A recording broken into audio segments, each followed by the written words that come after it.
제가 이제 벌써 대통령 선거를 해본 게 수없이 많이 해본 것 같은데 과거의 대선과 비교했을 때 이번처럼 이런 선거는 처음인 것 같아요. 어떠한 감동도 없고요. 열기도 없고요. 기대도 없어요. 그 원인이 뭔가를 좀 생각하는 데서 출발해야 될 것 같아요. 꼭 언론의 왜곡에 의해서 그런 것인가? 그렇게는 생각하지 않고요. 역대급 비호감 선거라는 말을 많이 하지만 정말로 후보들이 너무 후져가지고 우리가 이렇게 관심이 없고 기대도 없고 열의도 없고 한 것인가? 저는 그거 아니라고 봐요. 후보들이 대단히 이상적인 후보들이 아니지만 그 이유 때문에 이렇게 열기도 없고 감동도 없는 선거가 치러지고 있다고는 생각하지 않습니다. 저는 이러한 선거의 배후에는 이제 국민들이 분명하게 자각을 한 겁니다. 지금 대한민국 정치에서 어떠한 류의 정권 교체가 이루어져도 우리의 일상은 바뀌지 않는다. 우리의 삶은 그대로 갈 거다.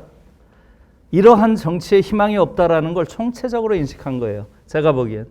거기에 후보들마저 대단히 미흡한 후보들이기 때문에 국민들이 완전히 흥을 잃은 것이죠.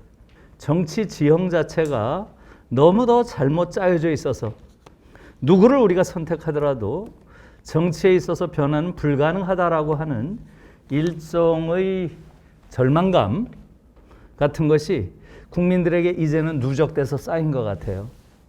한국 사회가 지금 처해 있는 어마어마한 산적한 문제들에 대해서 거의 시도 자체를 안 하고 있어요.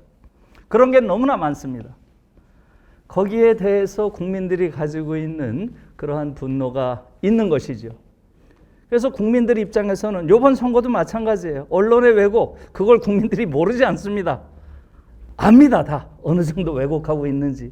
언론 지형이 얼마나 잘못된 형태로 짜여져 있는지 국민들이 모른다고 저는 생각 안 합니다. 국민들이 다 압니다. 그럼에도 불구하고 지금 상황은 분명한 것이죠. 국민들이 이러한 상황 속에서 누굴 찍어야 될지에 대해서 처해 있는 상황이 너무 끔찍한 것이죠. 국민들이 일종의 인질화되어 있는 것이죠. 인질화. 지금 한국 사회에서 언론의 가장 큰 문제는 우민화에 있어요. 우민화. 한국의 언론을 접하면 접할수록 바보가 돼요. 국민들이. 아니 어느 공영방송에서 하루 종일 먹는 얘기하는 이런 공영방송이 어디 있어요? 한국 사회가 이렇게 한가합니까? 지금 한국 사회에 산적해 있는 어마어마한 문제들이 있는데 그러한 문제들에 진지하게 접근하는 공론회장이 결여되어 있습니다. 한국에서. 그걸 누가 하겠어요? 최소한 공적 언론, 공영방송 그걸 해야 될 거 아닙니까? 그 공영방송의 수준이 그 나라 민주주의의 수준과 정확하게 일치한다고 저는 생각합니다. 공영방송이 국민을 끊임없이 우민화하는 데 동원되고 그러한 과정이 사실은 한국 민주주의가 한 단계 성장하지 못하게 하는 결정적인 원인이라고 저는 생각합니다. 제가 이번 대선의 의미에 대한 것을 세 가지만 간략히 말씀드리겠습니다. 제가 생각하기에 이번 대통령 선거는 굉장히 중요한 선거라고 생각합니다. 첫 번째, 지금 문재인 정부가 탄생하자마자 대한민국 100년이란 말을 계속 해왔습니다. 대한민국 100년. 다시 말하면 1919년에 상해에서 임시정부가 임시정부가 탄생했으니까요. 2019년 3년 전이 대한민국 100년이었죠. 그렇다면 지금 이번에 치르는 대선은 어떻게 되죠? 대한민국 새로운 100년을 맞는 첫 선거예요. 저는 이게 굉장한 의미가 있다고 봅니다. 지난 100년의 대한민국을 우리가 돌아보면 놀라운 나라죠. 저는 20세기에 우리처럼 이러한 경험을 한 나라는 없다고 봐요. 어찌 보면 20세기가 아니라 근대 국가 중에서 우리처럼 군대 국가가 경험할 수 있는 모든 정치적 비극을 한꺼번에 모조리 경험한 이런 나라가 있을까? 그런 생각이 듭니다. 여러분 지난 100년을 한번 돌아보세요. 식민의 역사, 분단의 역사, 냉전의 역사, 내전의 역사, 군사 독재의 역사, 이걸 다 치렀어요. 너무나 끔찍한 역사죠. 그래서 이러한 역사 속에서 우리가 엄청난 걸 이루어낸 거죠. 민주주의와 경제성장 이뤄냈어요. 그렇다면 정말 이번 대선이라고 하는 게 굉장히 중요한 역사적 의미를 좀 가지고 있다고 봐요. 이런 비극의 역사를 뒤로 하고 이제 새로운 100년은 우리가 정말로 성숙하고 희망찬 이런 세계를 만들어내겠다. 나라를 만들어내겠다. 아무튼 뭔가 그런 시점에 치르는 선거라고 저는 생각을 하고요. 두 번째는 여러분 다 아시다시피 작년에 웅크타드에서 선진국으로 대한민국을 공인했죠. 예, 저는 이것이 굉장히 중요한 의미가 있다고 봐요. 선진국이 된 이후에 치르는 첫 번째 선거입니다. 그래서 저는 선진국 대한민국이 앞으로 어떤 사회가 되어야 할지에 대한 청사진이 나왔어야 되는 선거라고 봐요. 저는 대체로 이제 지난 100년의 성장 사회에서 앞으로 100년은 성숙 사회로 전환하는 이러한 어떤 기획, 이런 계획들을 놓고 서로 경쟁하는 그런 사회가 그런 선거가 되어야 하지 않았을까 이렇게 생각하는데요. 그런 이야기 전혀 없는 것이고요. 세 번째로는 여러분 아시다시피 코로나 이후에 치르는 첫 선거입니다. 포스트 코로나라고 이야기하는 거죠. 첫 번째 선거입니다. 여러분, 이 포스트 코로나 시대는 정말로 큰 의미가 있는 것이죠. 이것은 하나의 전염병을 우리가 넘기는 과정이 아닙니다. 우리가 인류가 살아온 전 과정 속에서 특히 우리가 이 자본주의 300년 동안 인간이 얼마나 잘못 살아왔는지 그것을 보여주는 거죠. 이미 많은 나라에서 완전히 새로운 시대가 열리지 않으면 지구에서 인류가 살 수 있는 가능성 자체가 사라진다. 이 정도의 심각한 문제의식들을 갖기 시작한 거예요. 지난 9월에 독일에서 선거가 있었던 거 아시죠? 지난 9월 독일 선거에서 가장 큰 쟁점이 뭐였나요? 선거가 끝나고 나서 독일 선거의 가장 큰 쟁점이 무엇이었는지를 언론에서 쭉 정리를 했습니다. 가장 큰 쟁점이 뭐였겠어요? 생태 기후 변화입니다. 이게 무려 46%였어요. 46%. 전체 선거의 거의 절반이 미래 세대가 앞으로 어떻게 살아야 될지, 태어나지 않은 미래 생명이 살아갈 이 사회와 지구는 어떻게 돼야 될지, 이걸 두고서 절반의 선거운동이 이루어진 겁니다. 지금 한국 사회 한번 보세요. 정말로 미래의 전망을 가진 그러한 후보가 어디에 있습니까? 전혀 없는 건 아니지만 지금 유력한 후보들은 거의 미래에 대한 어떤 생각도 가지고 있지 않아요. 이게 지금 우리 상황인 것이죠. 그래서 지금 말씀드린 대로 세 가지 맥락입니다. 예, 새로운 100년을 맞는 첫 대통령 선거이고요. 또 선진국 대한민국이 맞는 첫 대통령 선거이고요. 포스트 코로나 시대에 맞는 첫 대통령 선거입니다. 이것은 그야말로 이전까지 우리가 가지고 있었던 모든 인식 체계를 이제는 근본적으로 전환해야 할 그러한 수준의 대전환을 요구하는 겁니다. 그런데 지금 우리 눈앞에 우리가 선택해야 할 이 후보들은 너무도 이 시대의 요구와는 동떨어져 있거나 시대의 요구를 감당하기에는 너무나 부족한 그러한 후보를 우리가 지금 눈앞에 두고 있는 것이 너무나 끔찍한 상황입니다. 그래서 저는 이번 대통령 선거가 이러한 류의 선거의 마지막이었으면 좋겠습니다. 그래서 지금 우리 유권자들이 앞으로 어떻게 할 것인가 어려운 일이죠. 지금 어려운 일이고요. 과거에 우리가 대통령 선거할 하러 갈 때는 얼마나 가슴이 뛰었습니까? 네? 이제 내 한 표로 새로운 시대가 열리는 것이 아닐까라는 설렘이 있었죠. 1968년에 68 혁명이라는 게 있고 나서 69년에 독일에서는 총선이 있습니다. 이 총선에서 독일에선 최초로 정권 교체가 이루어지는데요. 이 선거에서 빌리 브란트가 이런 말을 했습니다. mehr Demokratie wagen, 더 많은 민주주의를 감행하자. 선거 구호가 민주주의를 감행하자. 이러한 구호가 나왔고요. Bildungsgesellschaft란 말도 그 당시에 유명한 선거 구호였습니다. 교양사회. 모든 독일인이 교양을 갖춘 성숙한 인간이 되는 그런 사회를 만들겠다. 그리고 민주주의를 어디까지 할 수 있는지 모든 영역에서의 민주주의를 우리가 다 시도해보자. 이런 성도의 그런 선거 구호를 들고 나왔습니다. 가슴 뛰게 하는 이야기들이죠. 한국의 정치 지형의 가장 큰 불행은 바로 전 세계에서 가장 보수적인 정치 지형을 가지고 있다는 겁니다. 제가 가장 보수적이라고 그랬어요. 제가 알고 있는 어떤 나라도 지금 한국처럼 이렇게 보수적인 정치 지형을 가진 나라는 없습니다. 여러분 아시다시피 가장 보수적인 정치 지형을 가진 나라가 어디냐? 이렇게 물으면 정치학자의 10이면 8이 미국이라고 할 겁니다.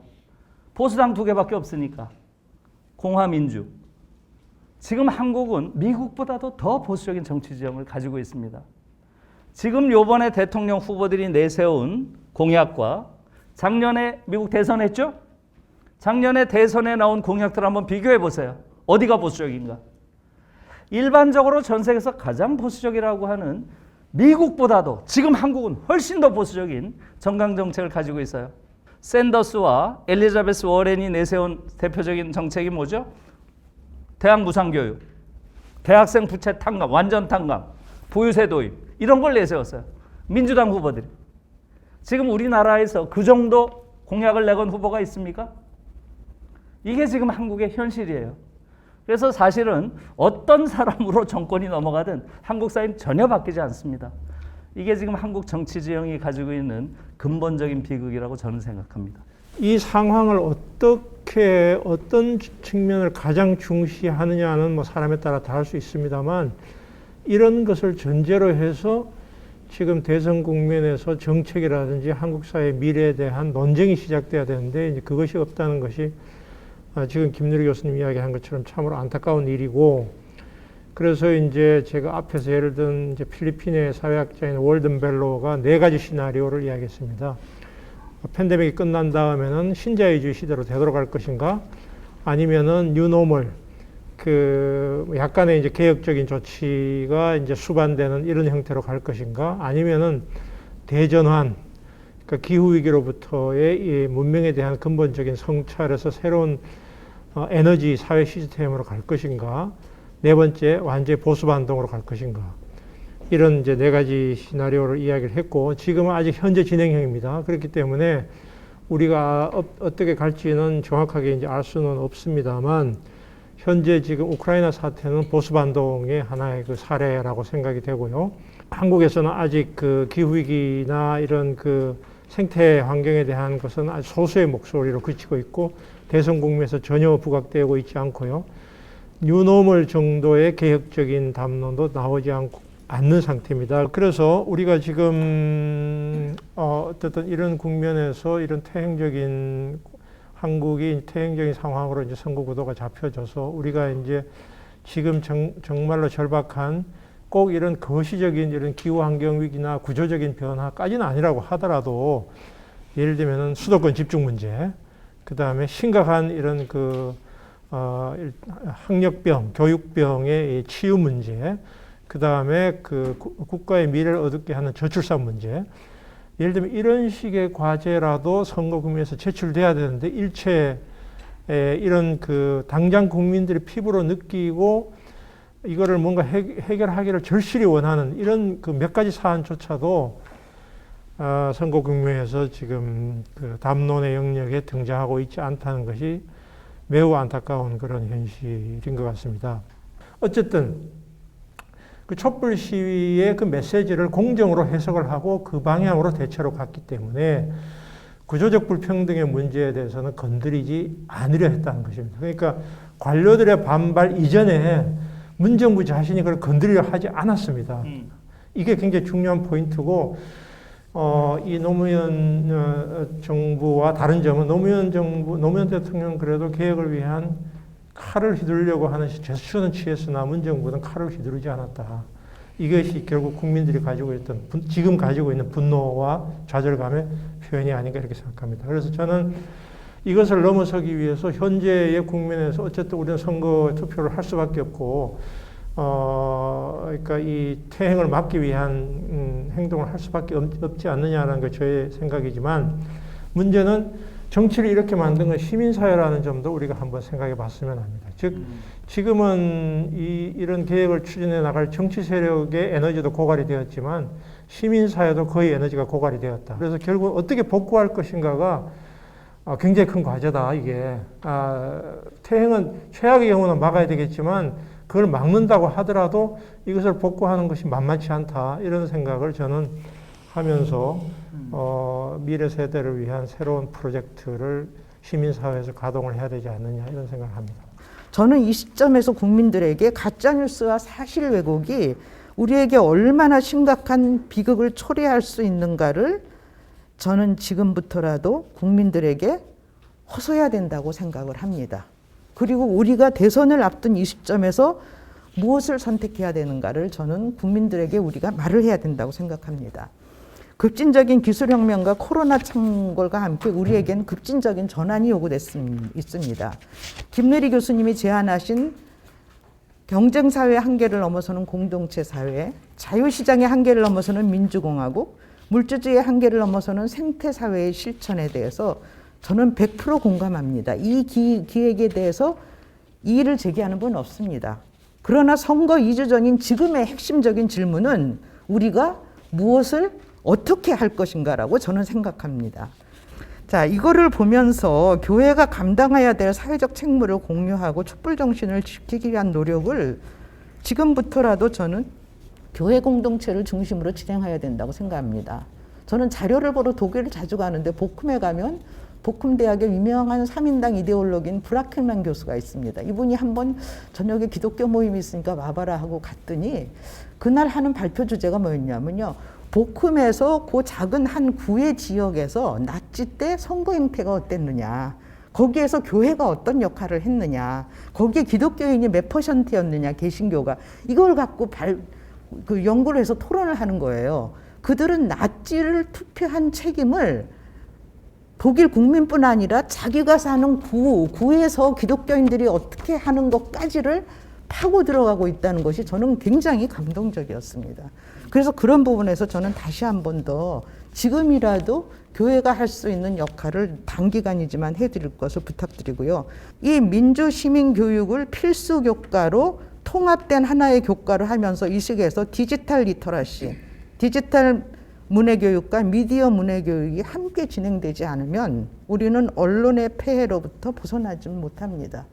독일이 정치교육에서 서독에서 분단 이후 탈나치화 과정을 위해서 들인 돈과 비용을 저희는 다시 한번 생각해 봐야 된다고 생각합니다. 감사합니다.